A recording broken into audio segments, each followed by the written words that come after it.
convinced me to please you, made me think that I need this too. I'm trying to let you hear me as I am. I'm not gonna write you a love song, cause you asked for it, cause you need one. You see, I'm not gonna write you a love song, cause you tell me it's make or break in this. If you're on your way, I'm not gonna... Bonjour mes amours, comment vous allez? Moi ça va très bien parce que j'ai 4 jours de repos, ce qui fait du bien, surtout avant Noël. Donc je me repose, et qu'est-ce qu'on fait pendant qu'on se repose? On regarde des films. Du coup, ce qui m'a donné l'idée de vous présenter mes 5 films qui m'ont fait pleurer. Mais quand je dis pleurer, c'est pleurer, c'est-à-dire le... Vous savez, quand vraiment on n'arrive plus à respirer. Donc je vous présente ça tout de suite. Le tout premier qui m'a fait pleurer, qui est mon numéro 1 de mes films préférés, je vous mets là les bandes annonces à chaque fois, c'est La couleur des sentiments, de son titre d'origine The Help, qui est sorti en 2011 avec Emma Stone, Viola Davis et Octavia Spencer, donc des actrices que j'aime beaucoup, qui me plaisent et qui me parlent. Donc déjà, à ce niveau-là, c'était plutôt gagné, mais c'est un film vraiment que j'ai adoré, qui m'a fait donc beaucoup pleurer, mais qui m'a fait aussi rire et qui surtout m'a fait beaucoup réfléchir. On parle dans ce film-là, en fait, ça se passe dans les années 1960 et c'est les conditions des domestiques afro-américaines avec le racisme, voilà, qu'il peut y avoir là-bas, la ségrégation, etc., qui est assez importante, assez dure et vraiment présente, même encore aujourd'hui. Donc c'est un sujet, je trouve, qu'il faut connaître, qu'il faut savoir ce qu'il s'est passé, et aussi c'est quand même un sujet actuel parce que c'est vrai que ça revient un peu en force et c'est ça qui est dommage. Mais en tout cas, ce film le traite très bien, c'est très bien fait, il y a quand même de l'humour, donc ça allège le fond qui est quand même très profond, donc j'ai vraiment beaucoup aimé. Ça parle aussi de l'émancipation des femmes, donc c'est ça aussi que j'ai aimé. Ça ne parle pas que de racisme, ça parle aussi de le fait que la femme a envie de s'émanciper, de devenir indépendante et de prendre un peu plus, d'avoir un peu plus d'importance dans la société, et donc l'évolution de la femme, voilà. Et donc ça j'aime beaucoup. Ce que j'aime après, c'est toute l'ambiance, voilà, tout cet univers, les années 60, les couleurs, l'atmosphère qu'il peut y avoir, vraiment c'est très beau. Je me sentais bien, voilà, je me sentais bien en regardant ce film, et j'avais vraiment les larmes, j'avais vraiment les frissons. Il y a de très belles phrases, de très belles leçons de vie, et moi ça m'a fait pleurer comme un bébé. Je vous conseille fortement de le regarder si vous aimez ce genre de film, si vous aimez les films qui traitent le racisme, la ségrégation, la place de la femme dans la société, etc. Allez le voir. Le temps d'un automne, qui est sorti en 2002, qui est tiré d'un roman de Nicholas Sparks. Donc déjà je pense que tout est dit pour le côté émotionnel, vous imaginez bien. Alors les acteurs qu'il y a dedans, c'est Mandy Moore et Shane West, donc des acteurs aussi que j'aime pas mal, surtout Mandy Moore qu'on retrouve dans la série This Is Us en ce moment, pour ceux qui verraient pas trop qui c'est. Et moi je l'avais découvert grâce à ma chérie et ma meilleure amie Laura, donc si tu passes par là, dédicace à toi, voilà. Et de quoi ça va parler? C'est une belle romance, une belle histoire d'amour entre adolescents, donc si vous aimez cet univers là, mais vraiment foncez. Et on va suivre en fait London et Jamie. Donc Jamie est fille de pasteur, ça se passe dans la petite ville de Beaufort, en Caroline du Nord.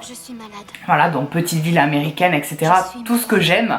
Et London, qui est un garçon un peu perturbateur. Voilà, il a un groupe d'amis, vous savez, très populaire, m'as-tu vu, etc.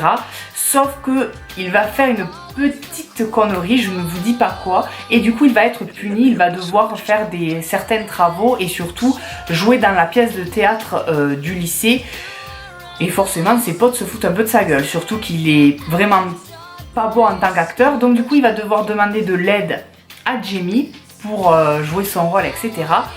Et Jamie accepte, mais elle lui demande en contrepartie, ne tombe jamais amoureux de moi. Alors pourtant ils sont totalement opposés, ils sont pas du tout attirés l'un par l'autre, mais elle lui impose ça. Ce qu'il trouve bizarre mais qu'il accepte en rigolant parce qu'il lui dit ma chérie entre guillemets t'es pas du tout mon style. Et sauf que petit à petit, à force de se connaître, ils vont tomber amoureux. Mais Jamie va lui annoncer quelque chose qui va bouleverser leur vie.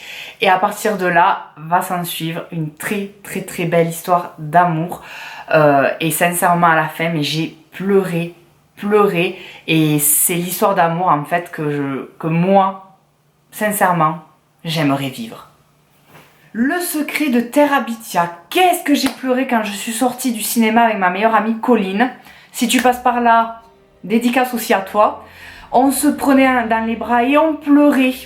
Donc Le secret de Terabithia est sorti en 2007 et c'est un film pareil qui est tiré d'un roman et c'est en fait un peu fantastique, voilà, et c'est basé surtout sur l'amitié. Donc si vous voulez voir un très beau film sur l'amitié, regardez celui-ci. C'est pour ça qu'avec ma meilleure amie on a beaucoup pleuré, qu'on s'est pris dans les bras parce qu'en fait on s'est vus, elle et moi, à travers ce film. Donc de quoi ça parle? On va suivre Jess qui est un garçon assez introverti, timide, solitaire, qui est dans une famille nombreuse, qui a des problèmes financiers, où son père est un peu dur avec lui à chaque fois, et à l'école ça se passe pas très bien parce qu'il est un peu exclu et il est un peu le souffre-douleur de deux garçons et d'une fille de 4e. Donc voilà, sa vie est pas facile et il se renferme dans ce qu'il aime, c'est-à-dire le dessin, où il invente un peu son monde, jusqu'au jour où il va avoir une nouvelle voisine qui s'appelle Leslie, et il va se lier d'amitié avec elle parce qu'elle aussi elle est un peu exclue de l'école parce qu'elle est un peu particulière puisque ses parents sont 2 écrivains, donc elle est un peu farfelue. Par exemple, elle n'a pas de télé chez elle, donc les autres enfants trouvent ça bizarre et elle invente tout un tas de choses tout le temps. Et du coup, c'est pour ça qu'il la trouve un peu bizarre. Sauf que Jess va se lier d'amitié avec elle et tous les deux ensemble, ils vont se créer un monde féerique, imaginaire, Terabithia, où ils vont vivre tout un tas d'aventures ensemble jusqu'au jour où il va arriver une certaine chose qui va bouleverser leur amitié et leur vie. Beaucoup plus récent, un film qui est sorti en 2012, Nos étoiles contraires, qui a fait beaucoup de bruit puisque c'est tiré d'un roman de John Green qui a eu beaucoup de succès, qui a fait verser beaucoup de larmes. Donc là pareil, c'est une romance de jeunes adolescents en lien avec la maladie, donc c'est ça qui touche aussi d'autant plus puisqu'on va suivre Ansel qui est une jeune fille qui est atteinte d'un cancer et qui va à un groupe de parole et de soutien où elle va rencontrer Augustus qui est un garçon qui lui vient pour soutenir un de ses amis qui a une maladie, et du coup il va s'intéresser à Ansel qui au début est pas très intéressé et en fait petit à petit va apprendre à se connaître et à tomber amoureux, et du coup comment en fait vivre son histoire d'amour pleinement alors qu'on sait que un des deux a, entre guillemets, n'a pas beaucoup de temps à vivre. Donc voilà, donc c'est toute une remise en question, c'est vraiment basé sur les sentiments, sur les émotions, sur la vie, sur la mort, sur l'amitié aussi. Donc vraiment ça traite de beaucoup de sujets mais toujours avec l'émotion. Donc moi j'ai beaucoup pleuré dans la salle de cinéma, vraiment j'arrivais pas à m'arrêter, c'est à dire que vraiment j'étais dans donc voilà, l'actrice c'est, alors attendez, comment elle s'appelle, Shailene Woodley, vous savez c'est celle qui a joué dans Divergente, donc j'aime pas mal. Dans Divergente, c'est vrai que je l'ai pas trouvé exceptionnelle, par contre dans Nos étoiles contraires, mais j'ai trouvé son rôle d'actrice phénoménal, donc j'ai beaucoup aimé. John Green en plus, voilà, c'est une valeur sûre. Si lisez ses bouquins, si vous voulez des romances, si vous voulez des choses bien écrites avec beaucoup d'émotions, beaucoup de sensibilité, beaucoup de sentiments, lisez ses livres et regardez surtout Nos étoiles contraires parce que ça ne peut que vous toucher, c'est sûr. Surtout qu'en plus, à la fin, il y a une sorte de chute, quelque chose auquel on ne s'y attend pas en fait, voilà, et c'est ça qui fait beaucoup pleurer. Et le dernier qui m'a fait pleurer, qui est le plus récent, c'est A Star is Born, qui est sorti là en 2018 avec Bradley Cooper et Lady Gaga, et sincèrement ce film m'a fait retomber amoureux de Lady Gaga. Voilà, c'est clair et net. Je comprends pourquoi elle risque d'avoir un Oscar parce que son jeu d'actrice est phénoménal. Même Bradley Cooper, waouh. Et de quoi ça parle? Eh bien, on va suivre en fait Jackson Maine, qui est un chanteur populaire, qui a du succès. Voilà, c'est une star. Et il va rencontrer Ali, qui est une jeune autrice-compositrice. Voilà, elle écrit ses chansons, elle se produit dans un petit bar gay, etc. Mais voilà, elle n'est pas connue. Elle est serveuse à côté. Donc voilà, et il va la rencontrer.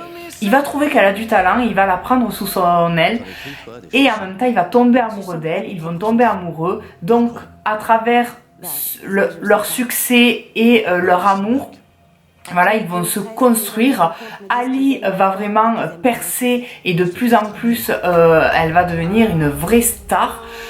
Pendant que Jackson, lui, c'est le contraire, il descend et tombe un peu dans l'oubli. Et du coup, c'est un peu ce jeu de mise en lumière d'un personnage et l'ombre d'un autre, alors qu'ils sont en couple, qu'ils s'aiment. Donc voilà, c'est un peu compliqué à gérer. Voilà, si vous aimez les belles histoires d'amour, avec sur un fond musical, parce que voilà, c'est ça que j'ai beaucoup aimé, c'est qu'il y a beaucoup de musique chantée par Bradley Cooper mais aussi par Lady Gaga, et les musiques sont juste mais fantastiques.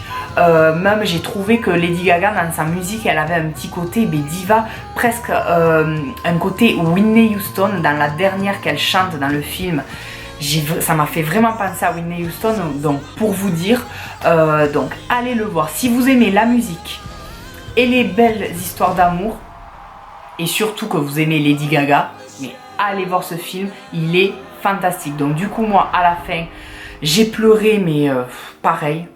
Grosses larmes, les émotions sont là, le jeu d'acteur est là, l'histoire est belle, et après il y a plein de messages aussi derrière par rapport à l'industrie de la musique, comment ça se passe, le fait que si on n'a pas tel physique, ou parfois qu'on essaye de nous transformer pour ressembler à, en fait, à un produit marketing et ne plus être soi-même, quoi. Vraiment il y a de très beaux messages aussi, donc allez-y, parce que ça parle aussi d'addiction au niveau de l'alcool, de la drogue, des excès.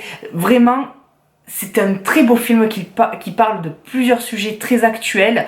Ça fait aussi un peu référence à la vie de Lady Gaga. Il y a plein de clins d'œil, je trouve, à sa vie dont elle avait parlé. Donc vraiment, il est très bien fait.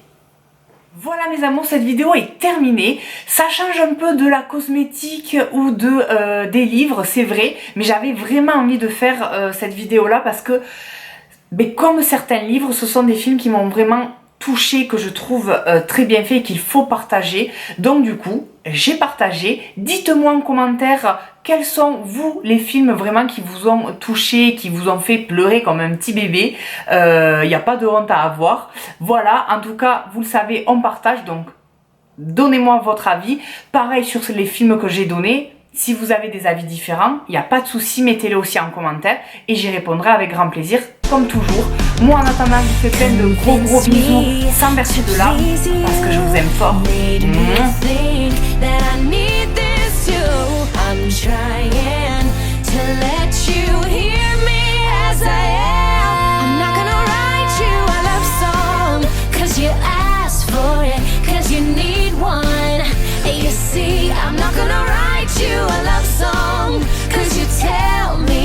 Make or break.